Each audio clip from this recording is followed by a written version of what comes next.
Hello and welcome to Doom Does DVD, and this is Disney Classics number 44, Home on the Range. As I mentioned last week, this is one which I have never even heard of before. And prior to watching each of these films, I try to do as little, pre-research as possible. If it's one I've seen before, then my introduction is more about my memories of it, and if it's not, then it's just based on my expectations or things I've picked up from pop culture. This one though I have never heard mentioned anywhere, except I did end up reading a couple of lines about it when I was researching one of the earlier films, because the poster doesn't really give you much of a clue. It's just a line-up of a bunch of animals. But the couple of things I did happen to pick up off a Wikipedia article were that it's some kind of farmyard-based story of a group of animals that live together, sort of with a Western theme, and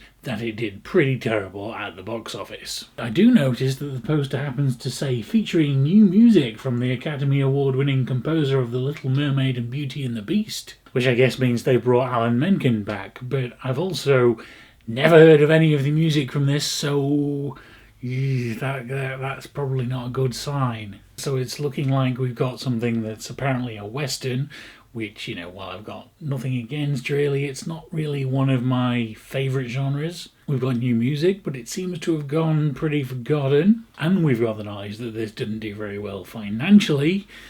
So all of this brings me to what I can only say are some of the lowest expectations for a film I've had in quite a long time. Now, admittedly, I had fairly low expectations for Brother Bear as well, and that turned out to be much better than I expected.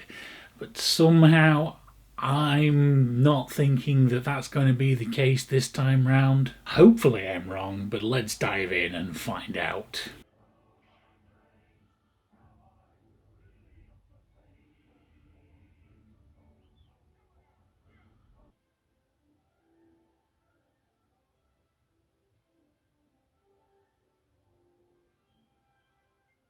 Well, that I can only describe as a pile of mediocre nonsense. Disney in general have a pretty good track record of making things for a very broad audience. They're family friendly and designed to appeal to everybody. But this, unfortunately, seems to have missed that mark. It's fast and flashy, but it attempts to be funny, but is mostly farcical. The story is paper thin and not very interesting, and it will probably appeal plenty to a young child, but there's nothing here for an adult. Poor Judi Dench gets to star in a Disney film, and it's this one, co-starring with Roseanne Barr of all people. Thankfully, voice work tends to be done solo, so they probably didn't have to interact all that much. The music, despite the return of Alan Menken, is completely forgettable, although maybe at least partly it's just that the Western style of music is just not something that particularly appeals to me. There wasn't anything particularly catchy, and the lyrics were all very descriptive. The one thing this does have going for it is that it does have very nice animation. That's also kind of weirdly sad and melancholy, knowing that this is the last time for quite a while that Disney are going to use actual